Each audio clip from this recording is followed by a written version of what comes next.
It's time to chat about our favorite taboo topic, not politics, not religion, though we have some outstanding Jesuit colleges we could recommend. It's money.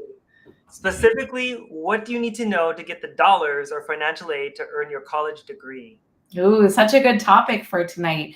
Thank you all for joining us, and we're going to get into dollars and degrees, how to pay for college, starting with some of what I know you're all dying to know about. What are those 5 most common financial aid mistakes, the things you really want to avoid? And I would say the number one here that you see on your screen, assuming ineligibility, right? If you don't apply, you can't get it. And there's so many gems. There's so much of a pot for free money, federal money, loaned money, work study money, scholarships, right? That when you assume that you're not eligible, you really cut yourself off. Second one, missing deadlines. Definitely our colleagues in financial aid offices, they're all those number crunching gurus, and they're definitely sticklers for the deadlines. The next one, which is kind of related to assuming ineligibility, is filling out the FAFSA and CSS profile, but then sending it too narrowly. Once you've filled it out, you should share it with colleges. The next one is a little bit unexpected, maybe. College savings in your child's name. And why is this? Because when colleges are thinking about the amount of money that a family could be expected to contribute, it considers the assets of both the parent and the child. Yes. However, the child's assets are actually more heavily weighed, and they will lessen their financial aid eligibility more than yours will. Good to know for parents, assets like money saved in a qualified retirement account is going to be exempt from kind of counting towards your general pool of wealth. And then the last thing, this is a huge one, not applying for scholarships. We'll talk a little bit more about that later.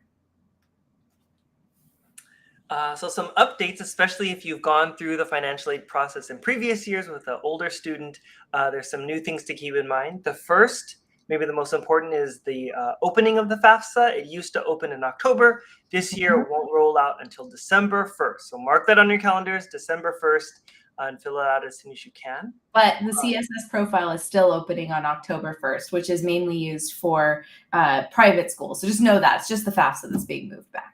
Thanks, Kelsey. That's a good point there. Also, the benefit to having more than one more than one child in college at a time is gone. That will significantly affect most middle and high income families. Lower income families, though, because of the way they calculate things, probably won't be as affected as much. That's bad news. Good news, the FAFSA has been greatly simplified. It used to be about 108 questions, and it's down to 36, so a third of its formerly massive size. Also nice news, there'll be an automatic transfer of your IRS data to the FAFSA, so that's why they can offer fewer questions. Verification of the information is also going to be much, much easier because a lot of that data will just be automatically transferred for you. Bigger picture, there's a shift from income, which they used to consider like how much money did your family make in a year, to overall wealth. So what are your assets? What things do you own generally? One other change is if you have a small business, a business that employs fewer than 100 people, before you didn't have to include that as an asset. Now you do, because again, they're looking more at assets, not just income. And finally, if parents are divorced, separated, or never married, previously you would report the income of the parent that the child lived with the most. Now you're going to report the income of the parent who provides the most financial support to the college applicant. Sorry. Go ahead. I was going to say, so it sounds like there's just so many changes with all of the change that are, pushing FAFSA down the line to December. So it sounds like, James, our families really need to pay attention this year. Yeah, again, especially if you've done it before and you think, I've got this covered. You might, but you, as Kelsey is saying, definitely pay attention to the changes this year. There are quite a few. Okay, so before we're going to get into the nitty gritty of like kind of types of aid, how to apply, some resources, things like that. I wanted to zoom back and think about aid and overall cost of college at different colleges. So you can see here we have a sample list of up-to-date numbers for a number of different colleges. And I'm going to highlight just 3. There is, of course, the factor of the cost of college, public versus private, how much is all of this going to, kind of run you? It may be a little different than you think. So if you look for Cal Poly San Luis Obispo, which is, of course, a really wonderful public school right here in California, you'll see that the total cost of attendance is $34,336. Then that seems pretty reasonable, especially as you're looking down this list and you see so many numbers that are closer to $75,000 or $80,000 in a year. But then when you look here in terms of this number, this is the percentage of demonstrated need that is met by this school. And at Cal Poly SLO, it's cheaper, but they can only meet 67% of demonstrated need, which still gives a decent gap for families who need that money. And then here, in terms of merit aid scholarships, even if you have an amazing child, that 13% is that's the only number of students that is getting that kind of non-need-based aid. And then as we look at what that even award looks like for that 13%, it's pretty low at just under $2,000 per year. By contrast, if we look at George Washington University, we can see, yes, the price tag is much, much higher, but take a look at this number where we can see that George Washington meets 91% of demonstrated need. And so while there is still a gap, it may pan out to actually be smaller, especially when you consider that the amount of students receiving merit aid is much higher at 52%, and the average merit aid award or scholarship award is $23,126 per year, so significantly higher. As one more contrast, not all private schools are created equal. They all deal with merit aid, financial aid a little differently. Vanderbilt, which is another wonderful institution, has a very slightly lower price tag than George Washington. However, they meet 100% of demonstrated need. And this is because this is an institution that is really, really focused on inclusion. They want to make sure that the financial barrier isn't one that's going to stop a worthy student in search of a degree from getting a Vanderbilt education. And so then you can see that actually the percentage of students receiving merit aid then is much lower at 20% only. And that's again because they're pouring most of their funds into that need-based aid. We can see a really high average merit award, $26,000.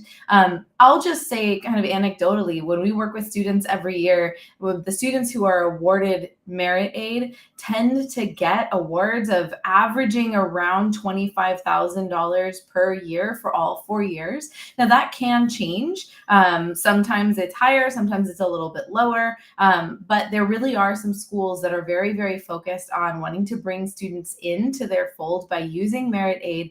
And that can be a huge advantage to the family. And the last thing I'll say about this is that merit aid or scholarships is not only for the 4.0 superstar student, right? There are all kinds of scholarships out there for all kinds of students.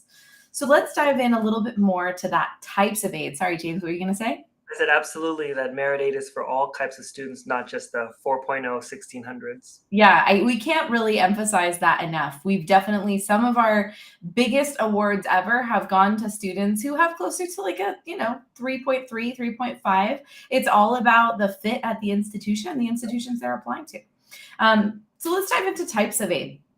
So there's basically two giant buckets. One is need-based aid and one is merit-based aid. So need-based aid is based on your demonstrated need, how much you could potentially give, given how much you have, versus how much the school costs to attend. And then you have your merit-based aid, otherwise known as your scholarships, right? This is based on other qualities of the student that make that student appealing, right, to a given institution. So in terms of need-based aid, let's talk about the types really quickly. We've got grants. Grants are basically free lumps of money that can come from different places and they don't need to be paid back. So as an example, federal grant would be like the Pell Grant. State grants in California, we have the Cal Grant. Important to know about state grants is, for example, the Cal Grant, this is true for that particular grant as well, is that they sometimes only apply to in-state schools. So if you have a Cal Grant, that will really only apply to California schools. And then finally, university grants that come directly from the university. The second one, student loans, you have subsidized and unsubsidized. And then you have work study, which is where you get a job on campus and that helps to pay back your loan. So these three, you could certainly get an offer letter that has all three in combination, might have some merit-based aid thrown in. So pay attention to what it is and what you need to pay back, and then what you need to do when you're in college when you receive a financial aid letter. Kelsey, for those, if you get that notification of here's your offer, is it an all or nothing where you have to take all of the types of aid, or can you pick the ones that, like, say I want the grants, but not the work study?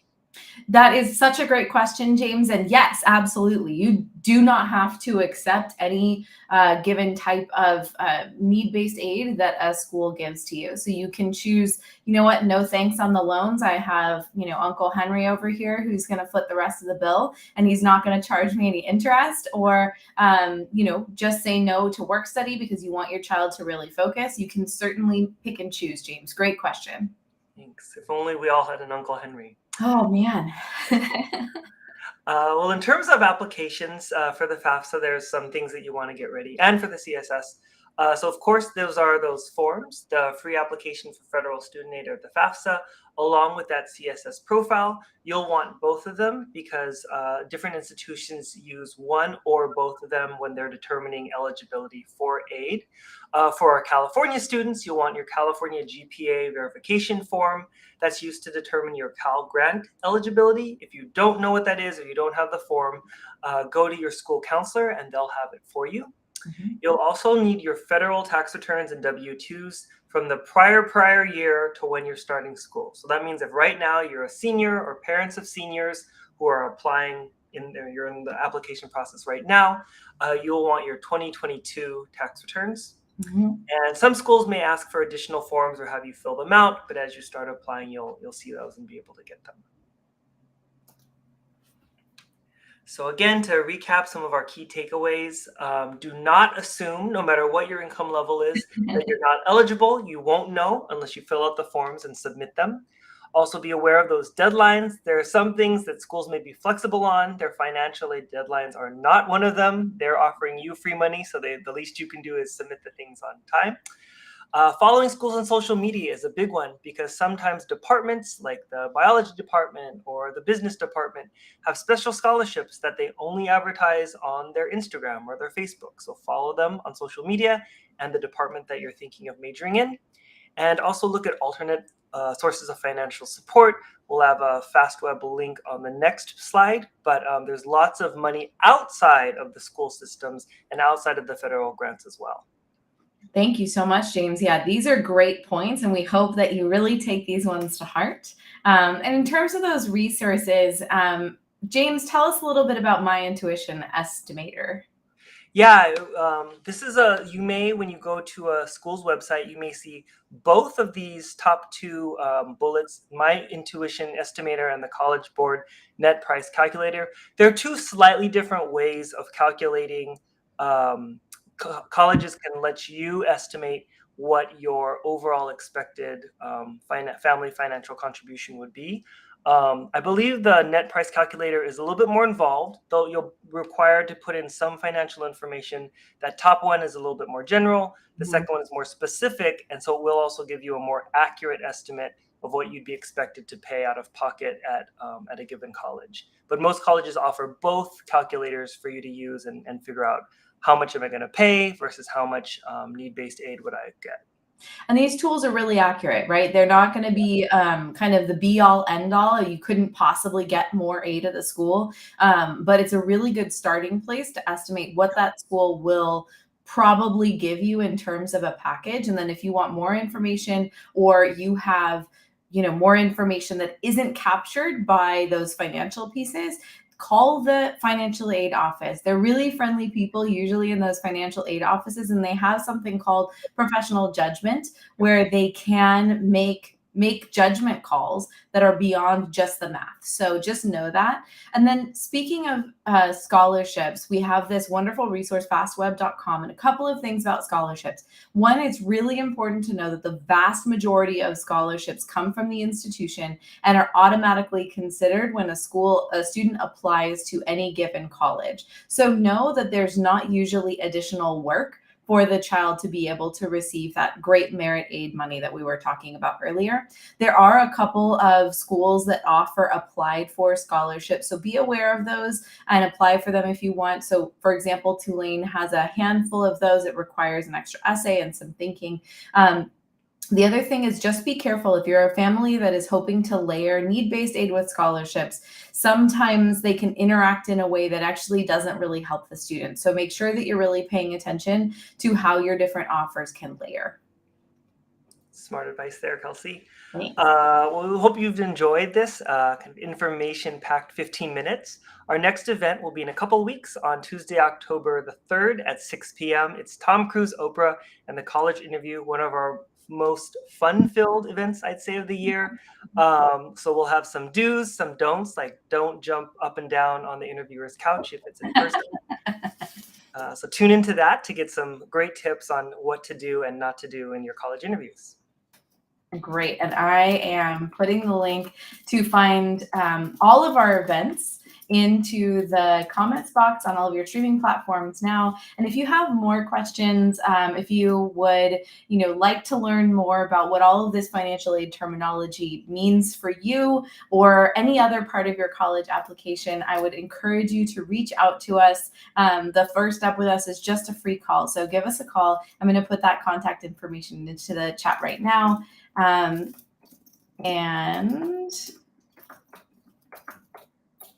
we will see you all another time. Thank you so much for joining us, and good night.